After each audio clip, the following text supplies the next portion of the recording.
All right, so thanks so much again for taking the time to do this. First question is, tell me a little bit about the National Down Syndrome Society. What's that all about? How did it get Absolutely. started? Yeah. Sure. So the National Down Syndrome Society actually this week, this Thursday, we are celebrating our 45th anniversary. So we were founded 45 years ago. And we were founded by a mom who wanted more for her daughter that was born with Down syndrome. And so what I like to say sometimes is what started as, something that was really a lot of different support for parents in different areas has turned into a leading advocacy organization, but still at the core of what we do are resources and support for those new parents and also parents that have aging adults or individuals with Down syndrome that are transitioning. We really cover the lifespan of somebody with Down syndrome and their needs. Mm-hmm. So tell me a little bit about some of the services that you guys offer at NDSS. Sure. So our work really falls under three different buckets, as I like to call them. First one being advocacy and policy. We do a lot of work. Our headquarters are in Washington, D.C. So we do a lot of work around advocacy and policy work. We want to make sure that the laws for people with Down syndrome and all disabilities are being addressed and that people with disabilities are at the forefront of some of the decisions that our folks on Congress and on the Senate are making day in and day out. NDSS was one of the leading organizations behind the passage of the ABLE Act, which is the Achieving a Better Life Experience Act, which allows individuals with disabilities to save money tax-free and use those towards disability-related expenses. Additionally, we have our program work, which falls into employment, education. We do community outreach, a lot of things for new and expectant parents, our health and wellness. So we really look at resources and support within these areas, but we also work to try to educate and empower our families on having information that they can utilize within their own individual circumstances. And then lastly, I would say is a lot of our community outreach. We host a lot of events. We have our New York City Buddy Walk as an example that we host every year, gala, golf outings, a lot of different ways to stay involved with our community and help keep people feel connected to each other. Mm-hmm. My next question is, what sorts of stakeholders do you guys partner with to, help get the word out?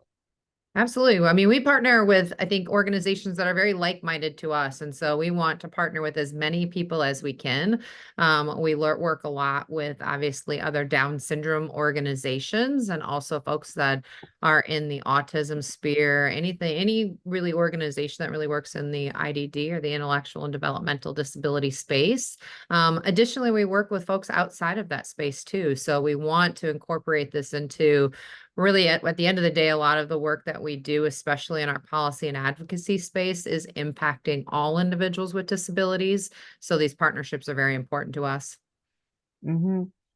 Next question is, what impact does your organization have on communities as a whole, particularly the disability community?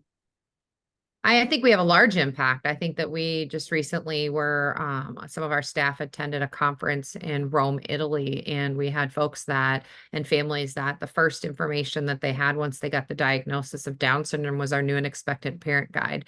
So I think our resources and support are probably still one of the first things that a lot of families receive, either locally or through their own kind of affiliates that are in their area. So that is very important to us. I think additionally, NDSS really takes pride in being in communities and listening to what families are experiencing.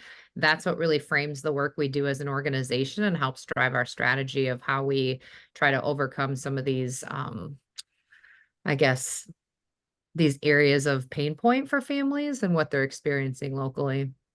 Mm-hmm. Lastly, this is kind of a big million-dollar question, but like, how do you combat the stigma of disability, ableism? Like, as from your guys as an organization, how do you sort of do that? It's a great question. What we really try to do is just continue to open up the lines of communication. We also want to show the abilities that people with disabilities have day in and day out. And so we do a lot of that, obviously, on our digital and our social media platforms of how do we share stories that really help break that stigma. I think additionally, we always are looking for ways to just get a little bit more mainstream. So when we talk about employment, for instance, I think that we want to make sure that corporate America, all the way to, small businesses, understand the benefits of hiring people with disabilities and what that can bring to the bottom line for them, but also for just community engagement. I think there's tremendous benefit of that. So a lot of those pieces of how do we break those things down are day in and day out. It's primary. It's first and foremost is putting people with Down syndrome and disabilities, as a priority in all of the work that we do. Mm-hmm. Yep.